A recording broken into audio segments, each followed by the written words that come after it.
Assalamualaikum warahmatullahi wabarakatuh. Saya Egy Nur Aini yang akan memandu jalannya pembelajaran kali ini.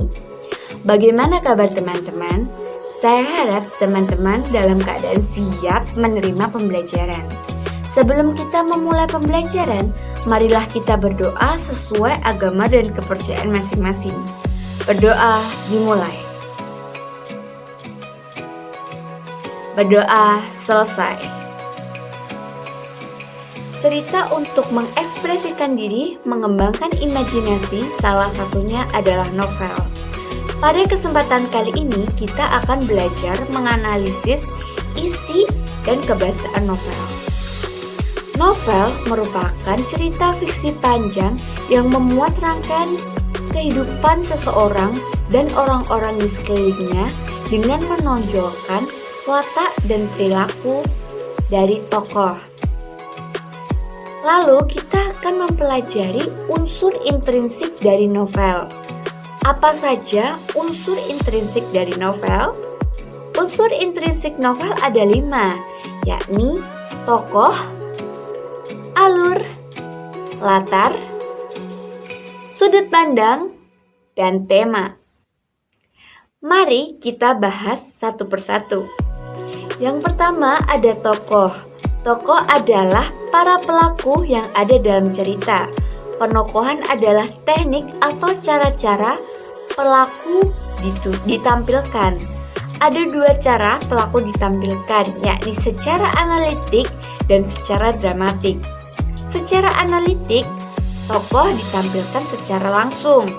Sedangkan secara dramatik, tokoh ditampilkan dari dialog, gagasan, perasaan dari tokoh. Yang kedua ada alur atau plot. Alur merupakan rangkaian peristiwa yang ada di dalam cerita yang memuat hubungan kausalitas. Alur ada 3, yakni alur maju, alur mundur, dan alur campuran. Alur maju adalah rangkaian cerita yang sedang terjadi. Dan alur mundur atau flashback adalah alur yang telah terjadi. Alur campuran adalah penggabungan dari alur maju dan alur mundur, yakni alur yang telah terjadi dan yang sedang terjadi. Yang ketiga ada latar atau setting. Latar merupakan penggambaran terjadinya sesuatu di dalam cerita. Latar ada 3, yakni latar tempat, latar suasana, dan latar waktu. Yang keempat ada sudut pandang atau point of view.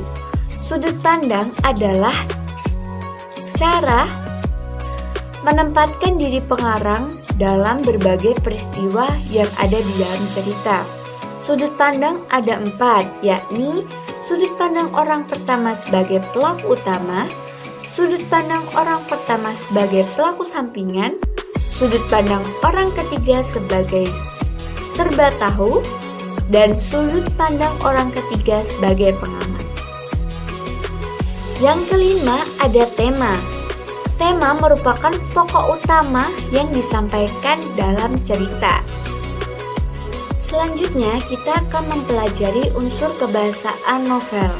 Unsur kebahasaan novel ada 2, yakni gaya bahasa atau majas dan citraan.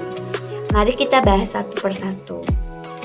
Majas atau gaya bahasa itu secara umum atau lebih banyak dikenal itu ada 4, yakni majas metafora merupakan majas perumpamaan untuk membandingkan sifat yang sama. Yang kedua ada majas simile, adalah majas perbandingan dengan hal-hal lain.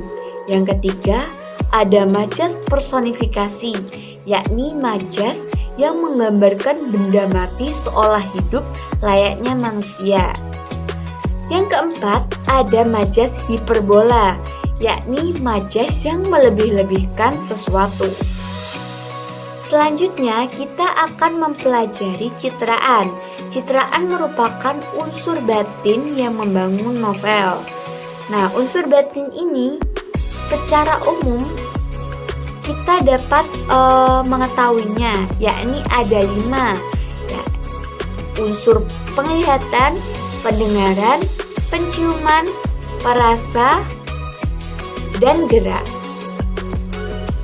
Perhatikan dan baca kutipan novel Ronggeng Dukuh Paruk berikut ini.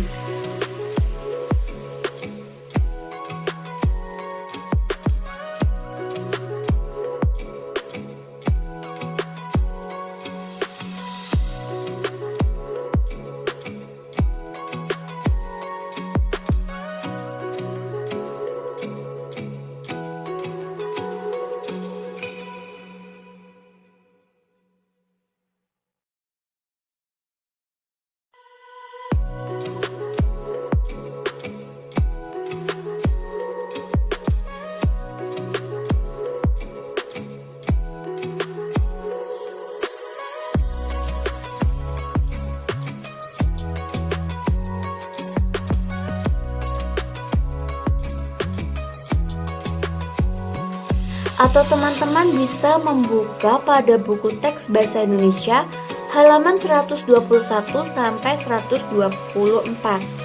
Lalu kita akan bersama-sama menganalisis isi dan kebahasaan novel. Kita akan menganalisis isi berdasarkan unsur intrinsiknya. Yang pertama ada tokoh. Tokoh dalam kutipan novel tersebut ada Rasus, Marta, Darsun, dan Serintil. Yang kedua ada alur. Kutipan novel ini memiliki alur maju. Alur ceritanya sebagai berikut. Di tepi kampung terdapat 3 orang anak berusaha mencabut sebatang singkong. Mereka bergotong royong hingga singkong tercabut. Mereka saling berebut singkong yang didapatkan. Di bawah pohon nangka ada gadis perawan bernama Serintil sedang merangkai mahkota dari daun. Dukuh Paruk terletak di tengah amparan sawah yang sunyi.